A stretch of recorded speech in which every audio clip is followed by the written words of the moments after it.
Vous informer est notre devoir. Madame, Monsieur, bienvenue à cette grande édition du journal sur Mandiko Télévision, dont voici le sommaire. Minois est arrivé ce vendredi 29 novembre 2024 à Kalemi dans la province du Tanganyika pour participer à la clôture de la 11e conférence de gouverneurs et à la 24e réunion du Conseil de ministres.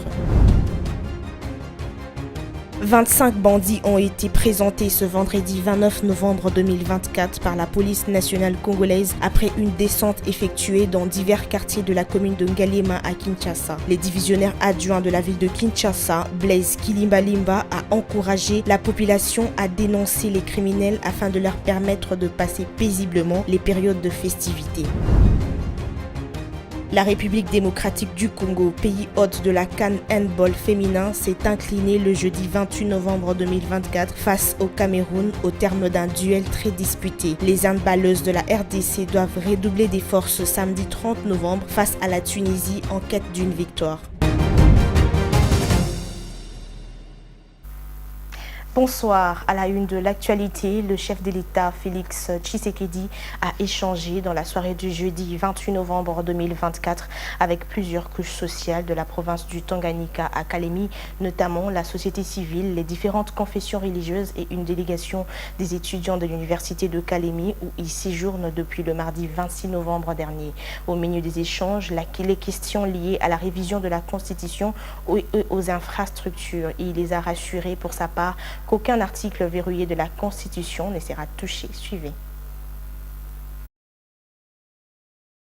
En visite de travail dans le Tanganyika, le chef de l'État a consacré sa soirée du jeudi 28 novembre 2024 aux échanges avec les représentants des différentes couches sociales de la province du Tanganyika. Le président de la République s'est d'abord entretenu avec le membre de la société civile sur des questions liées notamment à la révision de la Constitution et aux infrastructures. Ensuite, c'était le tour du chef coutumier. Nous lui avons présenté des doléances. Nous lui avons d'abord parlé de la sécurité parce qu'il n'y a pas de développement de la sécurité. Le président nous a annoncé qu'une brigade va être déployée pour éradiquer les phénomènes tels que les coupeurs de route, a déclaré Pierre Kiamusala Kiyayombo, chef de la chefferie Kiluba. Et puis le chef de l'État a reçu les responsables des confessions religieuses. Nous lui avons présenté un plaidoyer parce que l'Église n'a pas seulement pour mission de garder des âmes, mais elle a également une part de responsabilité pour contribuer au développement du pays, a déclaré le pasteur Frank Ngoy Kazadi, délégué de l'Église du Christ au Congo de l'État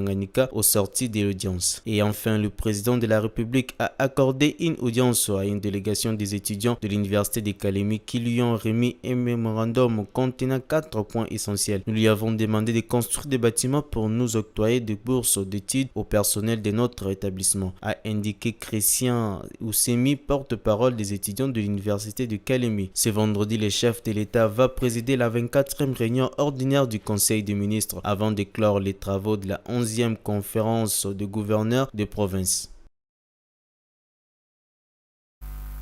Et dans un autre chapitre, en séjour officiel au Caire en Égypte, le président de l'Assemblée nationale, Vital Kamerhe, accompagné du rapporteur Jacques Njoli, a été accueilli par Khaled Mahmoud Abbas, directeur général de l'entreprise publique administrative Capital for Urban Development, en charge de la construction et de la gestion de tous les patrimoines de la nouvelle capitale administrative égyptienne. Plusieurs échanges ont déjà été entamés entre le gouvernement congolais et celui d'Égypte pour pouvoir utiliser l'expertise égyptienne dans les désengorgements de la capitale congolaise. Suivez. En marge de son séjour officiel au Caire, le président de l'Assemblée nationale, le professeur Vital Kamerhe, a été invité par son homologue égyptien, le docteur Hanafi Gebali, à découvrir à travers une visite guidée la prouesse accomplie par le gouvernement égyptien sous le leadership du président Abdel Fattah al-Sisi en construisant dans un temps record une nouvelle capitale administrative dont la première phase s'étale sur 40 000 hectares et qui va bientôt s'agrandir de 40 000 autres hectares. Le professeur Vital Kamerhe, avec la délégation qui l'accompagne, dont le rapporteur Jacques Njoli, a été accueilli par Khaled Mahmoud Abbas, directeur général de l'entreprise publique en charge de la construction et de la gestion de tous les patrimoines de cette nouvelle capitale administrative. Au cours d'une brève réunion, avant de procéder à la visite guidée, Khaled Mahmoud Abbas a fait une présentation de ces gigantesques projets qui a coûté au gouvernement égyptien 60 milliards d'euros et qui a résolu le problème de désengorgement de l'ancienne capitale administrative et sa surpopulation évaluée aujourd'hui à 20 millions d'habitants. Situé à une cinquantaine de kilomètres de l'ancienne capitale, ce projet pharaonique offre à l'Égypte une nouvelle ville verte et moderne dans les déserts, abritant les sièges de toutes les institutions, dont la présidence de la République, la Chambre des représentants, des bâtiments abritant des ministères, des banques, plusieurs universités internationales, des écoles, des complexes médicaux, une bibliothèque de 5 millions de livres et un village olympique avec un complexe de 80 000 places, pour ne citer que cela.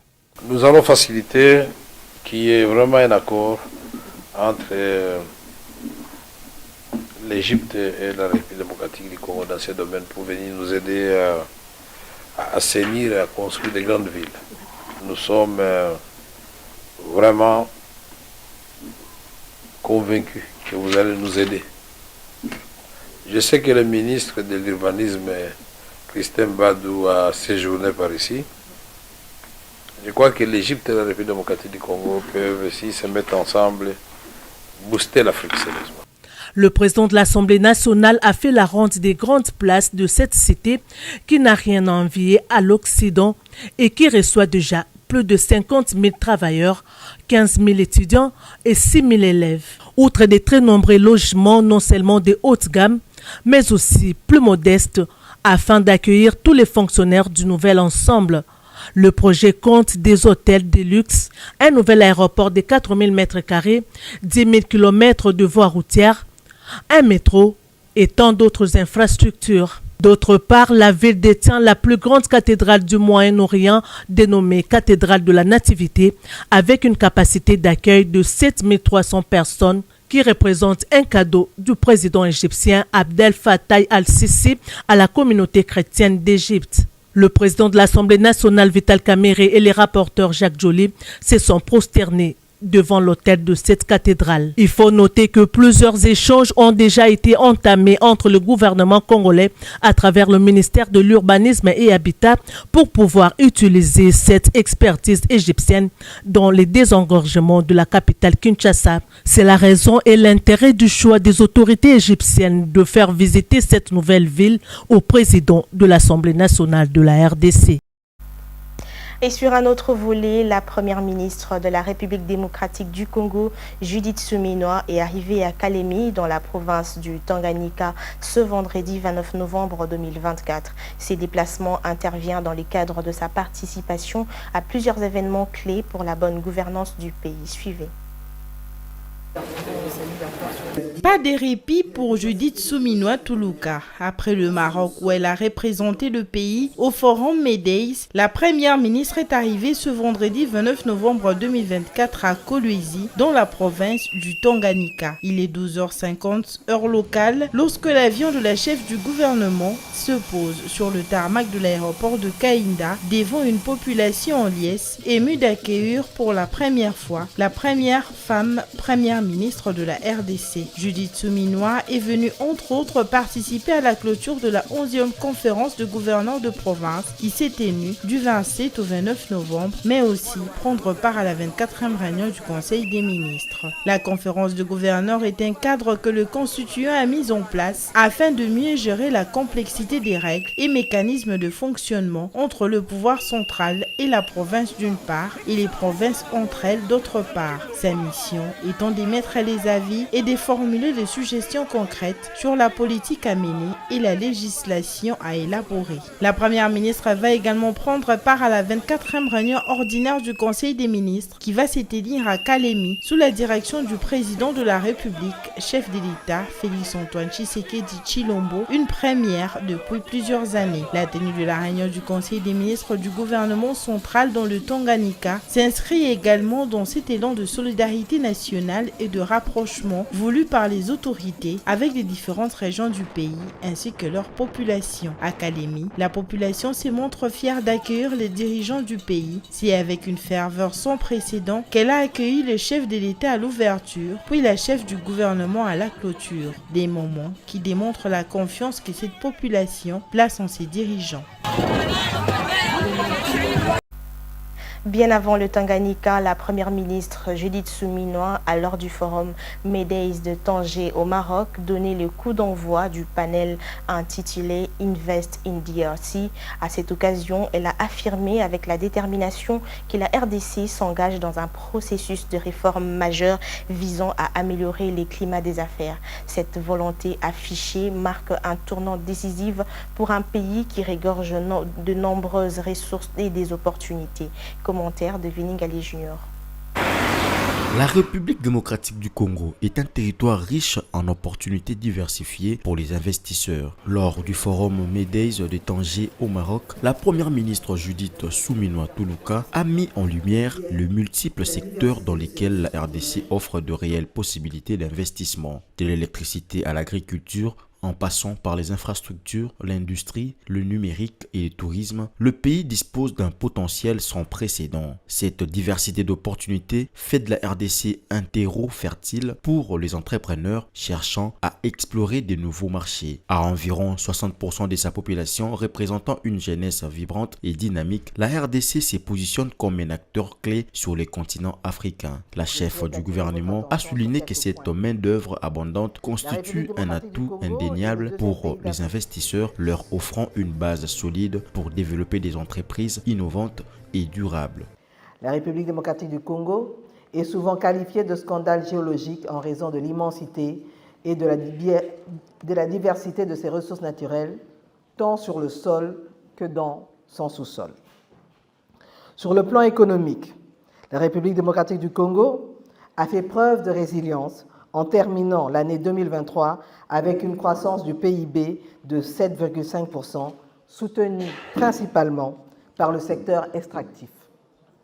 Les secteurs non extractifs ont également progressé avec une croissance passant de 3,1% en 2022 à 3,6% en 2023, portée par l'agriculture, la construction, les travaux publics, ainsi que les transports et les télécommunications. La première ministre a effectué une visite marquante au stand consacré à la République démocratique du Congo, animé par l'Agence nationale pour la promotion des investissements ANAPI, installé au Palais des Arts et de la Culture des Tanger, qui accueille actuellement le forum. Lors de cet échange dynamique avec des investisseurs potentiels, elle a souligné l'importance de l'engagement mutuel et des opportunités prometteuses pour renforcer les collaborations entre la RDC et le monde des affaires. Le forum Medeis, qui se poursuit jusqu'au 30 novembre, n'est pas seulement un événement de networking, mais constitue également une plateforme où plusieurs dirigeants du monde, dont le président de la République des Comores, le premier ministre de Guinée-Conakry et d'autres premiers ministres et ministres, ont pris part à des discussions. Et dans les chapitres de la santé, un nouveau comité à la tête de la Fédération africaine des neurochirurgies.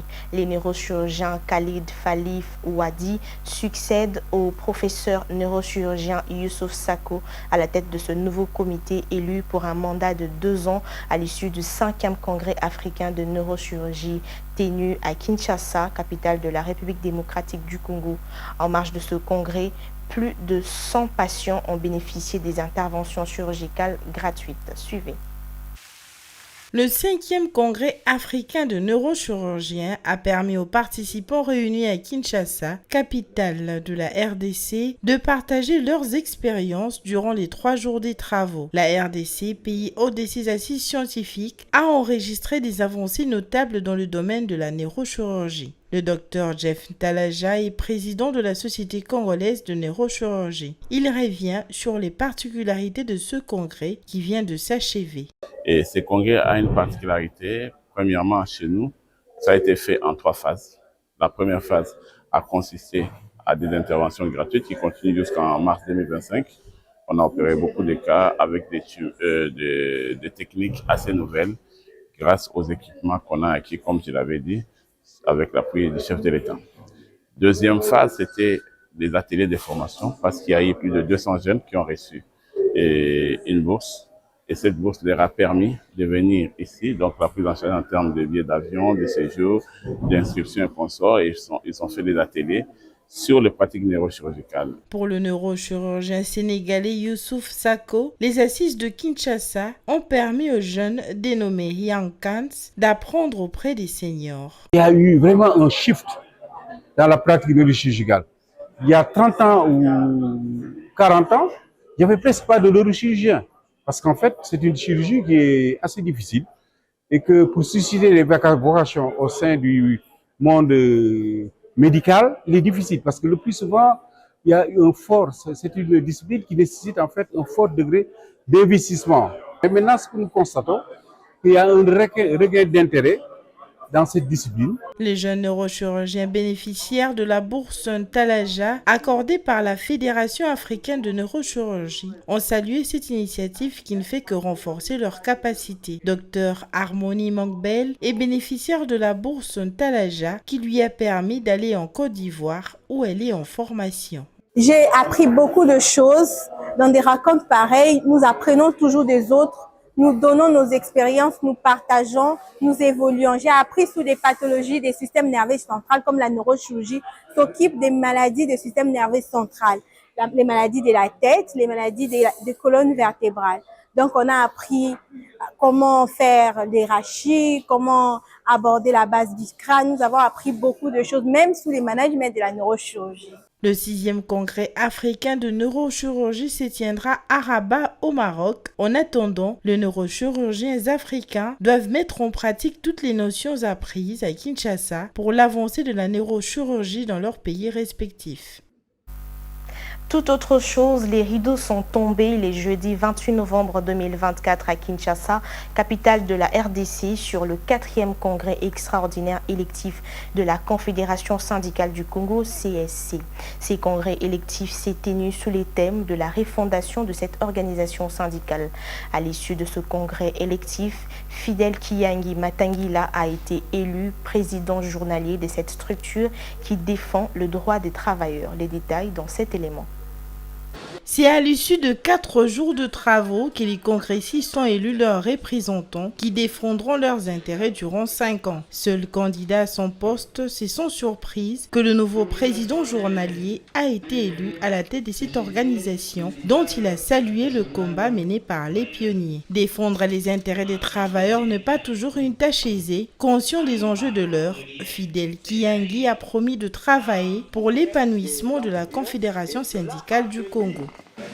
Nous venons de franchir une étape nouvelle et d'effectuer un pas décisif dans la mise en œuvre de la démocratie sociale vivante à travers la mise en place d'un nouveau bureau journalier dont j'ai la charge de conduire.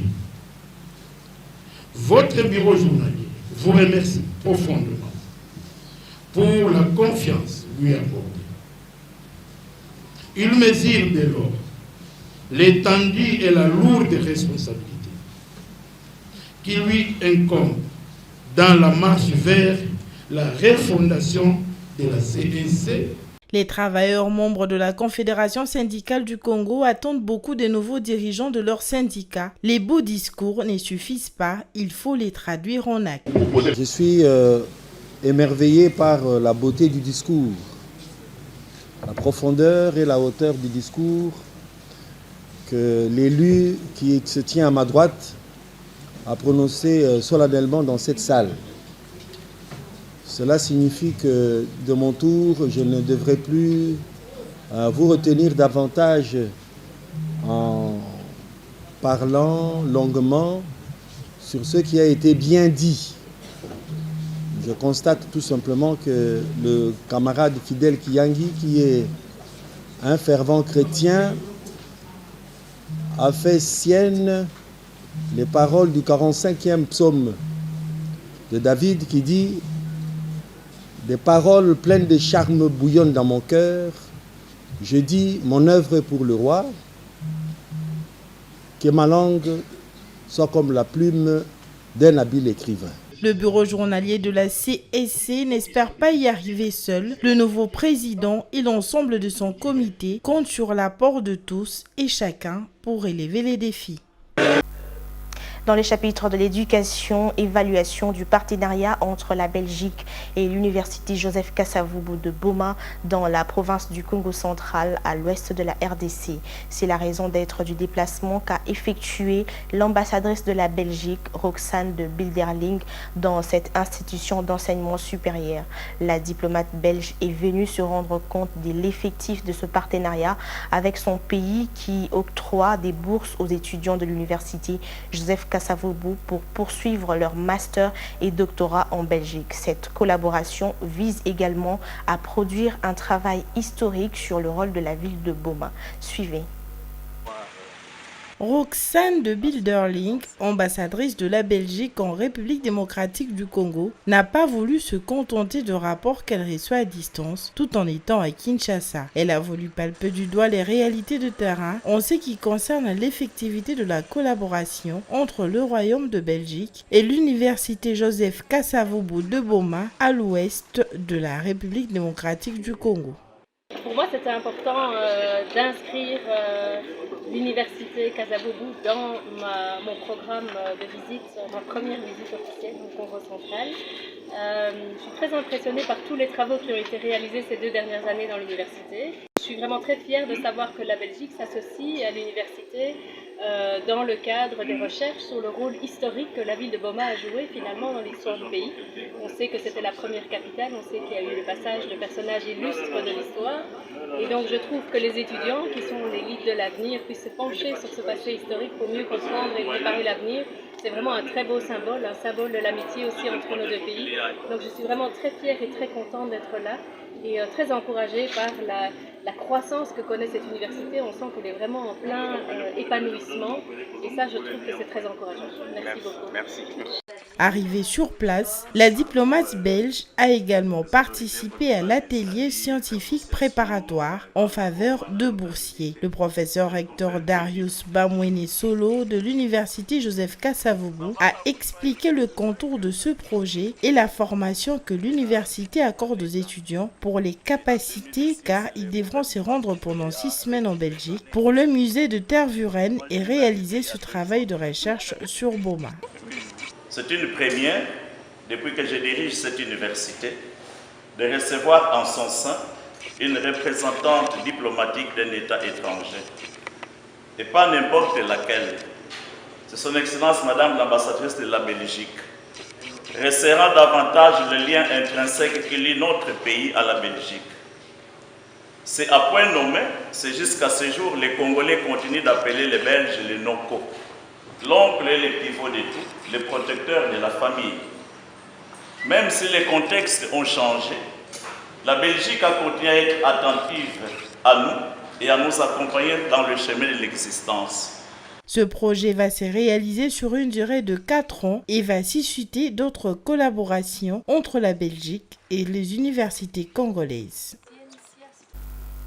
En sécurité, un groupe de bandits appelés Kuluna ont été arrêtés par les éléments de la police nationale congolaise après une opération dans la nuit du jeudi 28 au vendredi 29 novembre 2024 dans les quartiers Malueka City, Kimbwala et Bideba dans la commune de Ngalema. Parmi eux, on retrouve également des voleurs de motos. Enoch Kalonji nous en dit plus. Comme annoncé par le commissaire provincial de la police ville de Kinshasa, le général Blaise Klimbalimba, lors de la parade mixte du 25 novembre à Kinshasa sur la sécurité dans la capitale congolaise. Plus de 25 bandits appelés communément Kuluna ont été arrêtés et présentés par les éléments de la police nationale après une opération menée dans la nuit du jeudi 28 au vendredi 29 novembre 2024 dans les quartiers Malueka City, Kimbwala et Bideba situés dans la commune d'Ngalema. Les habitants de ces coins n'ont pas manqué de donner leur avis. Ils se sont introduits à l'église aux alentours de 2 h du matin. Ils ont volé 2 téléphones, des instruments de l'église et une moto et ensuite ils sont repartis avec.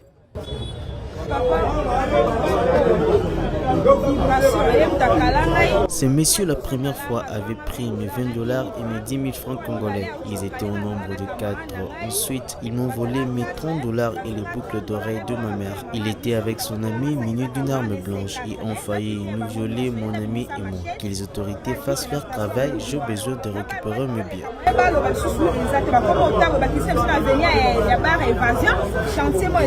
Dans le souci de permettre à la population quinoise de passer paisiblement la période de festivités de fin d'année, le commissaire provincial de la police au ville de Kinshasa a exhorté la population à collaborer afin de dénoncer les criminels. Il a demandé aux agents de l'ordre de redoubler les efforts pour que la ville soit calme et sécurisée. Un mot de sport dans ce journal pour clore. La République démocratique du Congo, pays hôte de cette CAN 2024 handball féminin, s'est incliné le jeudi 28 novembre 2024 face au Cameroun au terme d'un duel très disputé. Les handballeuses de la RDC doivent redoubler d'efforts ce samedi 30 novembre face à la Tunisie en quête d'une victoire. Les détails dans cet élément. Le duel entre la RDC, pays hôte, et le Cameroun s'annonçait déjà palpitant au vu de la force de caractère de ces deux pays d'Afrique centrale. Le public congolais venu nombreux soutenir sa sélection a joué pleinement son rôle dans les tribunes puisque sur le parquet du gymnase du Stade de Martyrs, dans un bon rythme, les handballeuses de la RDC prennent les commandes au marquoir 3-2 après 10 minutes de jeu. Le réalisme n'est pas au rendez-vous de part et d'autre après 15 minutes. Le marquoir indiquait l'égalité des 5 buts partout. La RDC qui va prendre le large 8-5 après 20 minutes de jeu s'est efforcée de maintenir cet écart à 5 minutes de la fin de la première période mais doit malheureusement se contenir d'un seul but d'écart à la mi-temps devant une sélection camerounaise bien en place qui joue son handball en toute quiétude. Au retour de la pause, l'écart au marquoir varie entre 1 et 2 buts à l'avantage des Léopards dames jusqu'à cette égalité des 19 buts qui scellent le tournant de cette opposition puisque les Lions indomptables vont passer devant pour ne plus se faire rattraper. Avec cette défaite, les handballeuses de la RDC doivent multiplier les efforts pour les 3 matchs restants. Le souhait est de faire un sans faute, a confié Agathe Mélissa. Pas pris de bonnes décisions. On savait que le Cameroun c'est une équipe qui est très physique, qui vont beaucoup taper en défense. Ça on était au courant. Après on trouvait quand même des solutions. Mais voilà, c'est au niveau des tirs, on n'a pas trouvé les bons choix de tir. On a beaucoup raté. Hein. On a fait le compte, on a beaucoup raté de tirs. Donc voilà, au final, on perd que 2 buts en faisant un très mauvais match. La suite, là franchement, il faudra tout gagner. Et pour cela, on va tout donner. Pour Erin Cecilia, elle et ses coéquipières n'ont pas été tranchantes face à une équipe camerounaise qui était bien en place. Oui, très déçue. J'ai l'impression qu'on n'a pas été assez tranchante. Les Camerounaises, on sait que c'est une équipe qui est dure, qui est motivée, qui donne tout sur le terrain. Et je pense qu'à certains moments, on les a trop laissées s'installer pendant la partie, à des moments importants où nous, justement, on n'a pas su répondre au niveau de ce qu'elles ont répondu. Cette victoire camerounaise est le fruit d'une sérieuse préparation de cette opposition assortie de la détermination de l'emporter sur la RDC, pays hôte, a déclaré Belle Noël Bédiang. On a préparé ce match avec beaucoup de sérieux. Nous savons que ça n'allait pas être un match facile. Du coup, nous l'avons commencé avec beaucoup de concentration, d'envie et surtout de détermination. Avec une victoire contre une défaite, les handballeuses de la RDC auront fort à faire ce samedi contre la Tunisie en quête d'une victoire après un nul et une défaite enregistrée lors de 2 premières journées dans le groupe B. C'est cet élément qui met fin à ces journaux, mais avant de nous quitter, place au rappel de titres. Ce vendredi 29 novembre 2024 à Kalemi dans la province du Tanganyika pour participer à la clôture de la 11e conférence de gouverneurs et à la 24e réunion du Conseil de ministres. 25 bandits ont été présentés ce vendredi 29 novembre 2024 par la police nationale congolaise après une descente effectuée dans divers quartiers de la commune de Ngalema à Kinshasa. Les divisionnaires adjoints de la ville de Kinshasa, Blaise Kilimbalimba, a encouragé la population à dénoncer les criminels afin de leur permettre de passer paisiblement les périodes de festivités. La République démocratique du Congo, pays hôte de la CAN handball féminin, s'est inclinée le jeudi 28 novembre 2024 face au Cameroun au terme d'un duel très disputé. Les handballeuses de la RDC doivent redoubler d'efforts ce samedi 30 novembre face à la Tunisie en quête d'une victoire. Ce journal est complètement terminé. Madame, Monsieur, merci de votre attention soutenue.